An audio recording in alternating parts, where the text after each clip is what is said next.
Evet, herkese selamlar. Karadeniz'den mavi ile yeşilin buluştuğu yerden, yeşil, mavi, bu da kara olan. Herkese selamlar. E34 Touring projesini sizlere burada anlatmaya devam ediyorum. Sanayi haricinde o tozlu, yav sanayide mi kaldık, yine yolumuz sanayilere düştü denen adam benim. Ama ben deniz kenarındayım. Sağ olsun, şaka yapıyorum tabii ama güvendiğim bir ustamla beraber projeyi hayata geçirdiğim için bize de gezmesi kaldı.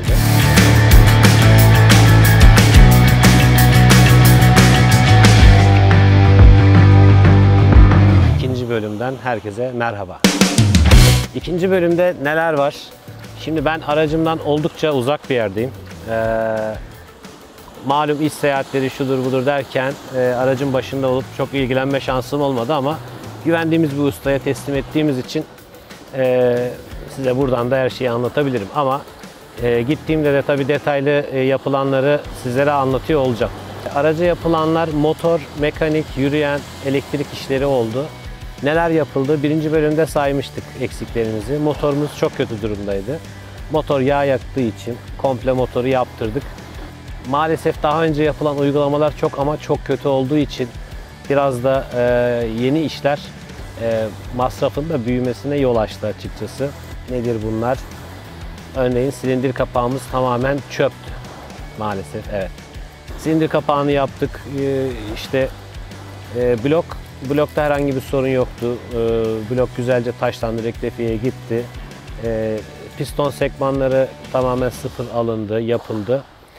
Dolayısıyla burada güzel, temiz bir işçilik oldu. Yine tabii motor yaparken çıkan sürprizler oluyor ama biz biraz bunu motordan ziyade diğer işleri de yapalım şeklinde düşündük. O da neydi? Mesela direksiyondan bahsetmiştim. E39 ışıklı direksiyonu vardı.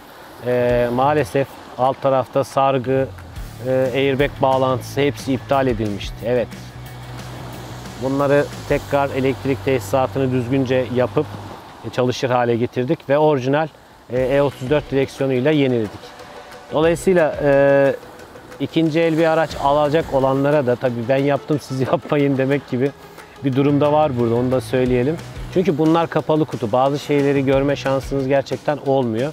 Bizim tabii aracı satmak gibi bir derdimiz de olmadığı için tamamen güzel bir şekilde toparlayıp yürür hale getirip aracı garajımızda saklayacağız. Dolayısıyla airbagler iptal olmuştu. Direksiyondan dolayı hatta sinyal kolu bile eğilerek E39 direksiyonuna uydurulduğu için sorunluydu. Bunların hepsi düzeltildi. Kapı gergisi vardı, bozuktu. Onları yaptık. Diğer iç ışıklarla ilgili kısımlar revizyon oldu. Bunlar elden geçti. Açıkçası ben de aracı çok merak ediyorum. Dört gözle bekliyorum. Zaten hani genel olarak evet yağ yakıyordu, duman vardı, işte direksiyonda biraz sorunlarımız vardı falan. Buna rağmen keyifli bir sürüşü vardı aracın. Şu anda nasıl oldu gerçekten merak ediyorum. Arka taraf SLS kit iptalini yaptık.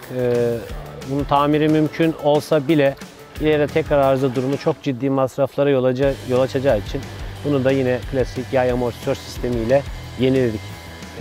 Dolayısıyla şimdi arka taraf eskiden çok hopluyordu. Hatta ilk marşa vurduğunda arka kalkıyordu böyle sabahları çünkü zamanla böyle oturuyor.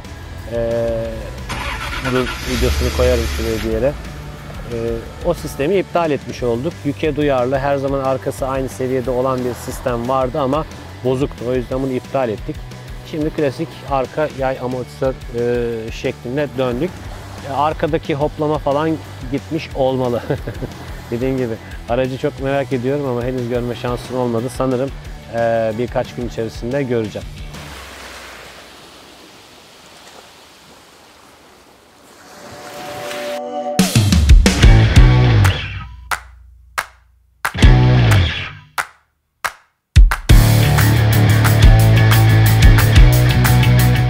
Evet, sonunda arabama kavuştum.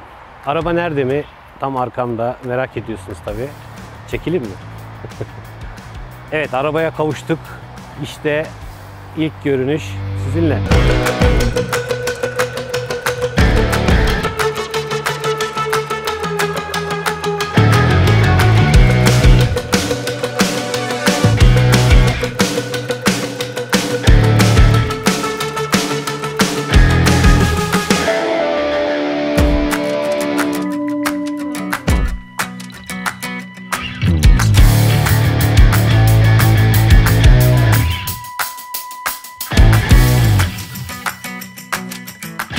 aracımıza kavuştuk. Dediğim gibi sizlere deniz kenarından anlatmıştım E34 Touring projesini. Bir kısmını doğanın içinden anlatmaya çalıştım sizlere. Geldik, aracımızı aldık. Neler yapıldı? O gün anlatmıştık. Bir de geldiğimizde neler yapıldı ona bakacağız. Evet, şimdi içine bakmaya hazır mıyız arkadaşlar? Önce motor kaputundan ve altındakilere bakalım.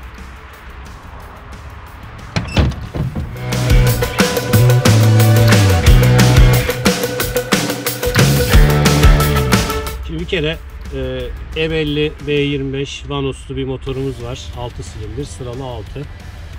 Tamamen stok halde motoru eski haline getirdik. Sizlere bahsetmiştim. Silindir kapağımız maalesef kötü durumdaydı. Çöktü. Onu tamamen yeniledik. Bunun dışında volant, debriyaj, baskı balata, bunların hepsi yenilendi. Trigger seti, kayışı, bujileri, bobinleri vesaire. Aslına uygun bir şekilde restore ediyoruz. Dolayısıyla motor, alt takım, yürüyen ve arka takım tamamen yenilendi. Aracın ilk videosu, daha doğrusu aldığım haldeki fotoğrafını da koyacağım şuraya. Çok beğeneceksiniz eminim. Ama arkadaşlar göründüğü gibi olmuyor. Yani bu nebze basık araçların sağlıklı bir şekilde seyretmesi mümkün değil. Zaten yani konfordan ödün vermek için bir takım şeyler yapılabilir ama tamamen konforsuz bir halde sadece konfor değil, hem kendinizi hem karşındakini de güvenliği tehlikeye attığınız için dolayısıyla biz o sistemi tamamen orijinale çevirdik. Dolayısıyla yaptığımız işler tamamen stok halde aracı toparlamak üzerine yaptığımız şeyler.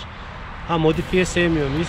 Kesinlikle seviyoruz. Yani çok fazla seviyorum açıkçası. Ama minimum konfor kaybı, minimum belki güvenlik kaybı hani olmasa daha iyi ama bunu bu şekilde düzenlemeyi düşünüyorum. Şimdi gelin biraz da içine bakalım. İçinde neler var? Evet, içinde neler yaptık? İçinde çok fazla bir değişikliğimiz yok ama dokunduğumuz yerler gerçekten yine hayatiydi. Önceki şeyi hatırlıyorsanız burada bir E39 direksiyonumuz vardı. Bunu tamamen orijinal direksiyona dönüştürdük. Yine orijinal bir temiz bir çıkmayla beraber bu işi yaptık. Tabii kadranımız nasıl diyelim, aslında bunu söylemek üzücü ama aracın airbag bağlantıları tamamen iptal edilmişti. Neden? Sırf bu direksiyonu hem direksiyon yapmak için. Işıklı bir davul direksiyonumuz olsun diye yapılan bir işlemmiş. En büyük modifikasyonlardan biri de bu. Bunu ben yurt dışından aldım. Türkiye'de bulunduğunu söyleyeyim arkadaşlar size. Türkiye'de de varmış. İsteyenler olursa yorumda yazarsa onun da linkini bırakabilirim. Bundan sonra içeride yapacağımız işler var mı? Var. Nedir? Paspas. Şimdi arkadaşlar ben bu paspası aradım. Yani bulamadım. Eğer varsa bulan yorumlara yazarsa sevinirim. Yani tam böyle birebir uyan halı ya da kauçuk ya da 3D 5D neyse fark etmez. Bunu varsa gerçekten yorumlara yazarsanız sevinirim. Koltuklarımız ben aracı aldığımda böyleydi. Recaro güzel bir kaplama yapılmış. Taba ne denir? Karamel. Güzel bir AC Schneider her şeyimiz var. Kapı döşemelerinde falan. Bundan sonra içeride daha doğrusu yapacağımız şey aracı eğlenceli hale getirmek için benim de çok aşina ve istediğim bir şey. Müzik sistemini tamamen doğru düzgün bir şekilde çalışır hale getireceğiz. Şu anda müzik sistemi 4 kapı hoparlörü, 2 tweeter ve arka tavan hoparlörlerine bağlı durumda ama şu anda sistemde bir sorun var. Onları da ileriki dönemde çözeceğiz. Biraz da aracın eski haliyle şimdiki halinden bahsetmek istiyorum sizlere.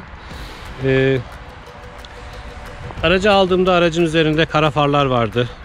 Kara farları tamamen orijinal bir şekilde beyaz fara, yani normal fara dönüştürdüm. Amerikan park sistemi vardı. Müzik tesisatı vardı.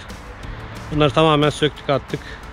Dolayısıyla aracı sağlıklı bir şekilde yürür hale getirmek için üzerinde yapılan en ufak bir ekleme bile bazen çok farklı şeyler oluşturabiliyor. O yüzden ne var ne yok hepsini çıkarttım. Yine yapılan şeylerden bir tanesi aynalarımız E39 aynasıydı. Sizlere bahsetmiştim. E39 aynalarını da yine orijinal E34 aynalarına dönüştürdüm. E39 aynaları katlanır aynalar. Onlar tamamen katlanır, yani katlanıyor diye takılmış bir modifikasyonda ama zaten dengesi bile doğru değil. Yani bu kasaya, bu A sütununa o aynanın düz bir şekilde durması zaten mümkün değildi. Biraz eğik duruyordu. Çok belli olmuyordu belki ama eğri duruyordu, onu söyleyeyim. Onları da yine tamamen dönüştürdük. Amortisörlerimiz değişti. Amortisörlerden bahsetmiştim sizlere. Amortisör ve yay grubu tamamen orijinal bir şekilde değiştirildi. Şöyle göstereyim ama. Yine arkalarda da amortisörleri değiştirdik. Sizlere bahsettiğim şeylerden biri şuydu. Touring araçlarda arkalarda seviye ayarlayıcı bir sistem var. SLS, Self Leveling System denen bir sistem var. Tamiri mümkün olsa bile ileride yine sorun açabileceğini düşünerek biz bu sistemi iptal ettik. Esasen araç çalıştığında bir miktar arka taraf yükseliyordu, özellikle sabah çalıştırdığınızda. Ama yolda yürürken problemimiz vardı. Dolayısıyla biz de klasik amortisör yay sistemine dönüştürdük. Sevgili arkadaşımla beraber aracı ilk aldığımızda test ederken ona söylediğim şey şu oldu: araba düz gidiyor dedim. Tabii olması gereken buydu. Ama biz yani ufacık hataları bile dikkate alan kişiler olduğumuz için bana çok farklı geliyordu ilk hali. Dolayısıyla bunları da düzeltmek çok güzel oldu. Bundan sonra yapacağımız şeylerden biri de bagaj sistemi şu anda çalışmıyor. Elektrik tesisatına ya da kilit mekanizmalarına bakılacak. Aslında benim için gündelik kullanımda en önemli yer burası. Vakit bulabilirsek onu da yapacağız. İnşallah bir sonraki bölümde bunları da göreceğiz. Egzoz sistemini tamamen yenileyeceğim. Çünkü bu araç uzun zamandır yağ yaktığı için içerisi tamamen doldu. Egzoz sistemi tamamen doldu. Bunları yenileyeceğiz. Şu anda daha önce yine ben motoru yaptıracağımı düşünerek orta susturucuyu basit bir şekilde diyelim yeniletmiştim. Şimdi oralar tamamen profesyonel bir şekilde elden geçecek. Bakın bir de şey var. Kapı fitilleri, kadife kaplı kapı fitilleri bunlar. Tabii ki bunun aynısını bulmak imkansıza yakın herhalde şu anda. Bunlara da bir operasyon yapılacak artık. Ekle tamamla şeklinde mi olur onu bilmiyorum. Evet, E34 Touring projemizin ikinci bölümünden şimdilik bu kadar. Üçüncü bölümde görüşmek üzere.